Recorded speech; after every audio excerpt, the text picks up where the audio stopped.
Hello everyone and welcome back to my channel. I'm still in my bedroom. I'm filming on my phone, but I've actually got a new phone and I'm looking at it and I'm thinking the camera is almost too good. Like you can see my real face and I don't like it.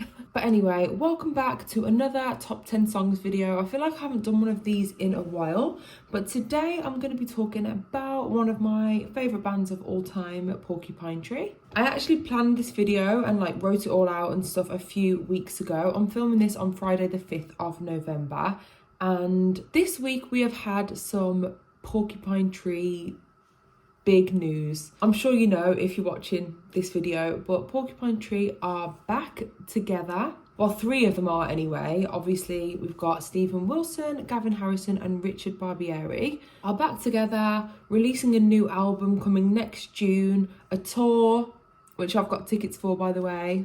Wembley Arena in London. I'm second row from the front.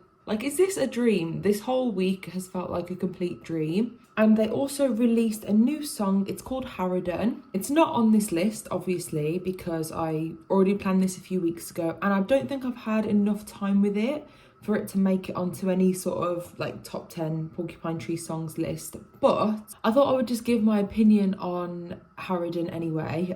Just a quick overview. I really like it. The first time I listened to it, I was kind of like, this is not gripping me. This is a bit average. But the more times I've listened to it, I'm just falling in love with it. I think it's a really great song. I can't even compare it to anything else from their catalogue, which I think is classic Porcupine Tree. But I suppose it sounds, the first half is something from Lightbulb Sun maybe, and then there's elements of Signify in the middle. I don't know, I really like it. I like how it's kind of unpolished. I think the vocals are really good. I love that it's 8 minutes long. I think that's a great sign of things to come, and I'm just really excited for the album. Roll on June and see you at Wembley next year. Anyway, on to my actual top 10 songs. This list was really hard to put together because there's literally just so many options that I could have put on here. I think I've got quite a nice mix across the albums. There's not too many songs from the same album because I hate doing that with these kinds of videos. But yeah, let me know what you think about my list and please leave your top 10 songs in the comments because I'm really intrigued to see what you guys would pick as your top 10 songs because, as I said, the catalogue is just so diverse. And yeah, there is one song that is my all-time favourite and has always been that never budges. I just love it. And then the other 9 were a little bit more difficult choices. But anyway, let's just get started. In 10th place is a song from the album Signify, which I think I gave a little bit of a hard time in my Porcupine Tree album's Worst the Best video. I kind of regret where I put it, but never mind. It is the song Waiting Phase 1. This is such a wonderful song. I love the way it starts. It gets you hooked straight away. It's so mellow and beautiful and really melodic and soft and quiet. And then about a minute and a half into the song, things start to pick up and you get this almost David Gilmour-esque guitar solo, which just has the most gorgeous tone to it. And yeah, that's probably one of my favourite parts of the whole song, the guitar solo. It's very melodic and it reminds me a little bit of High Hopes by Pink Floyd. I also love the vocal harmonies in the chorus. Absolutely gorgeous. And then the song ends with another guitar solo. And then the song fades into Waiting Phase 2. And yeah, it's just stunning. And I really think this one's an underrated gem. I don't hear enough people talk about it. Another one from Signify is The Sleep of No Dreaming, but I'm not talking about that today. Okay, so in 9th place, we've got a song from Lightbulb Sun, and it is Hate Song. This one took a while for me to like it. I didn't love it the first time I heard it. It took a few listens. But now, obviously, it's one of my favourites because it's on this list. I'm just obsessed with that opening bass line and the way the song starts. The first minute or however long it is of the song just builds really nicely, and then the just lyrics come in with "This is a hate song." I just love that. I also think this is one of those songs where everyone in the band gets their time to shine. Obviously, we just love Colin Edwin. Colin Edwin on the whole of Lightbulb Sun is just crazy to me. He's so talented.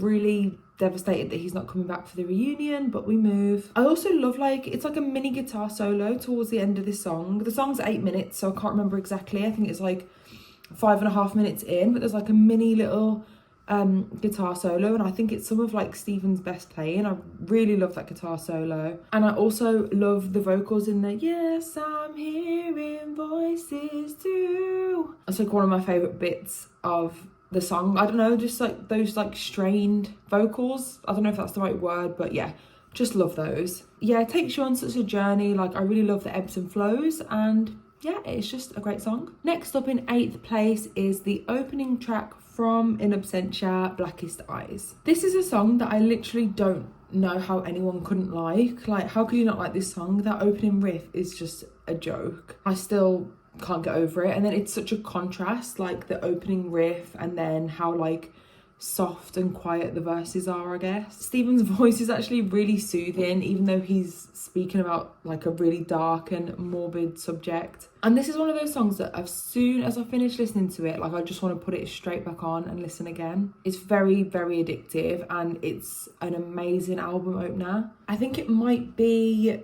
the strongest Porcupine Tree album opener.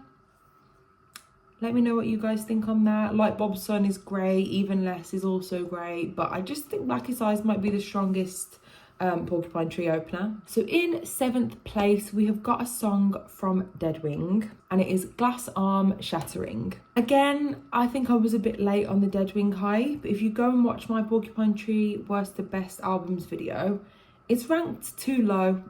I'd like to change that, but the video is already uploaded, so it's fine. But if I could go back and do that again, I'd probably have Deadwing a little bit higher, because I've really got into it recently and it is such a good album. Anyway, as much as I love songs like Lazarus and Arriving Somewhere But Not Here, I think Glass Arm Shattering is like the secret little dark horse gem of Deadwing. Definitely my favourite song from the album. It gives me goosebumps like every time I listen to it. It's so gorgeous, and I just think it's the perfect song to end the album. I love the whole vibe of it so much. It's so like relaxing and like haunting and atmospheric. The way it starts, like all muffled, like someone's got their hand over like the microphone, and then the instruments start to come in and the song builds really nicely before the vocals come in. And it's got those classic like Stephen Wilson beautiful vocal harmonies. Yeah, just love that song. So next up in 6th place is what I would call a bop. It is Piano Lessons. I know this is like quite a poppy one and it's quite like an obvious pick, but for me this genuinely has one of Porcupine Tree's best choruses, if not the best. It's probably the poppiest song on this list, and it's quite different to their other songs, but I think that is a good thing. And it works so well on the album it's on, which is obviously Stupid Dream. I love like the tempo of the song. I love how upbeat it is because it makes a nice change from a lot of the other songs. And I really love the way the vocals are quite like muted and echoey in the bit that's like, take your hand off my land. And then this like amazing chorus just comes crashing in and it's just so catchy, like such a sing-along chorus.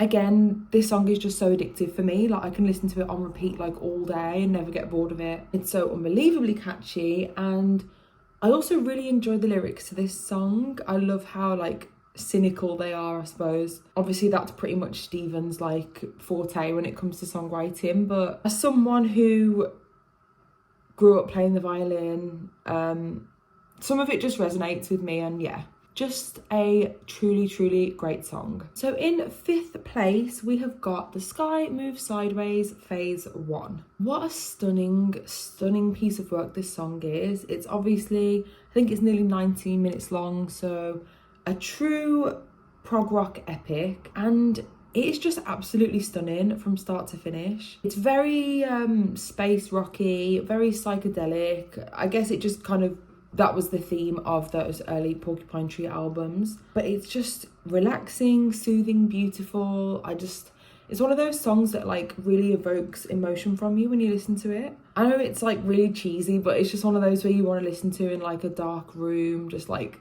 lying down. And obviously I know Stephen has mentioned that he doesn't really like this, but I just don't think you can ignore the Pink Floyd similarities in this song. Yeah, it definitely sounds a bit Floydian at times. It reminds me of Shine On You Crazy Diamond, All Parts, Echoes, Pigs, 3 different ones. Like there's a lot of similarities between them. But obviously they're all incredible songs, so that is definitely not a criticism. But yeah, this song takes you on such an unbelievable journey. Like the whole vibe of it changes at around, I think it's like 8 minutes into the song, when you've got this drum loop and a really like spacey keyboard that comes in. And the tempo speeds up and it's all a bit crazy. But yeah, I just love this one. It really is up there with like some of the best prog epics of all time for me. Next up in 4th place is a song that is extremely well loved by Porcupine Tree fans. This is a super obvious pick. I've seen quite a few people have this as their number 1, and honestly I can completely understand that. It's just a bit of like a classic within the community really. I'm really hoping that they play this one next year at Wembley. I'm sure they will. It is of course the wonderful Trains. This is one of those songs that I would do anything to go back in time to the first time I heard and just like relive that experience all over again. I literally loved it, fell in love with it as soon as I heard it. Like it was so like just appealing to me straight away. I love the acoustic guitar and then how epic it sounds when all the instruments come in and the vocals really like intensify. My favourite part of this whole song is actually like it's like a 10-second thing, the small acoustic guitar solo thing right in the middle. This little bit here.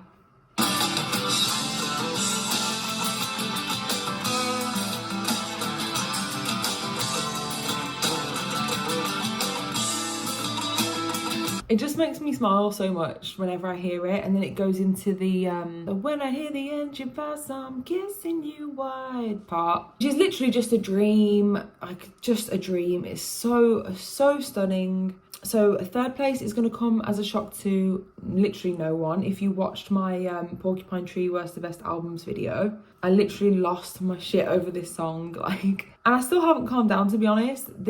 I love this song so much. This would be my number 1 favourite if the other 2 weren't so just perfection. But yeah, if you watch that video, you'll probably know what it is. I love this song to absolute death, and it is Last Chance to Evacuate Planet Earth Before It's Recycled. This song is such an underrated gem, I feel like. I don't hear many people talk about this one, but for me, it is by far the best song on Lightbulb Sun. I just adore like the whole mood and vibe of it. It's so unique. Like the first 1 minute 50 seconds are kind of like a bit folky and like acoustic, and then the whole vibe changes like 2 minutes into the song and there's these like sound effects. I don't even know how to describe them. It's like a dream catcher or something. I don't even know, but it's really like spacey and mellow. And then there is some spoken audio of what I believe was a cult leader who got everyone in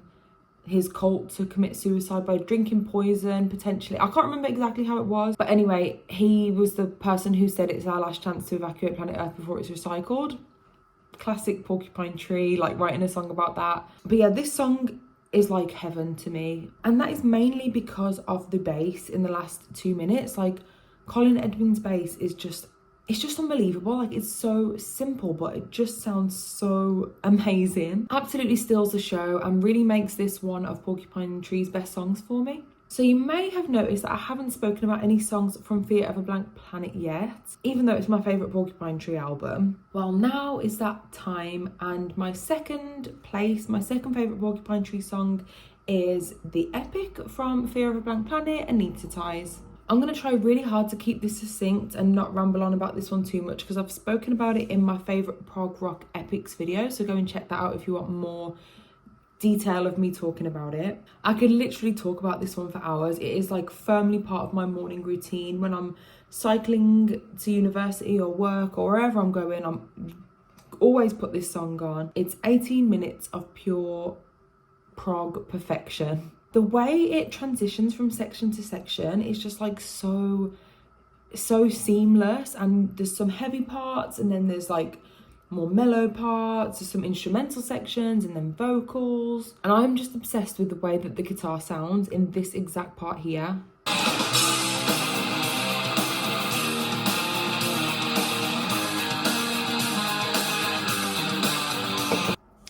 Stunning. And then, of course, as if I haven't mentioned him yet, Gavin Harrison. I'm always talking about him, so I'm not going to talk about him anymore. But we do need to talk about Gavin's drum fill right here. It's like 3 seconds, but just listen to his drum fill.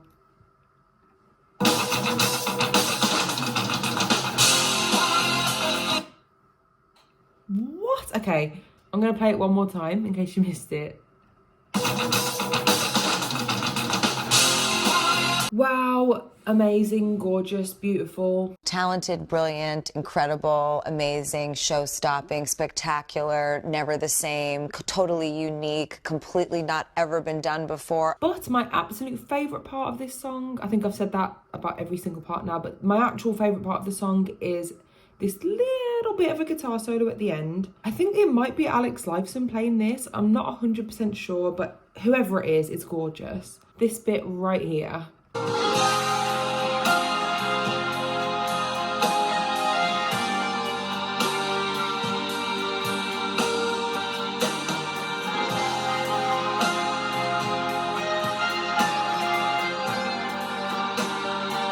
So stunning. So my number one, my absolute favorite Porcupine Tree song. It's been this way for a long time. This never changes. I can highly doubt that this will ever change. It's also from Fear of a Blank Planet. You might know what I'm going to say if you've watched any of my other videos, because I have spoken about it, but it's Way Out of Here. I genuinely love this song so much. It's actually ridiculous. I am never ever got bored of it. The chorus is one of my favourite pieces of music that has ever existed on the planet. And I have spoken about this numerous times on my channel, most recently in my favourite prog songs video, so go and check that out. I won't go on about it too much, but everything just comes together so nicely in this song. The drums, the bass, the guitar, vocals, everything. The live version from the anaesthetized DVD with John Wesley singing the chorus. One of the most beautiful things to ever exist. So there you go, my top 10 Porcupine Tree songs. I hope you've enjoyed the video. Please subscribe before you leave and give the video a thumbs up. Also, let me know what your favourite Porcupine Tree songs are in the comments, and if you expected me to say the ones I did, and if you agree with my list. Hope you're all excited about the Porcupine Tree reunion and enjoying the new song. Thank you for watching, and I will see you next week with another video.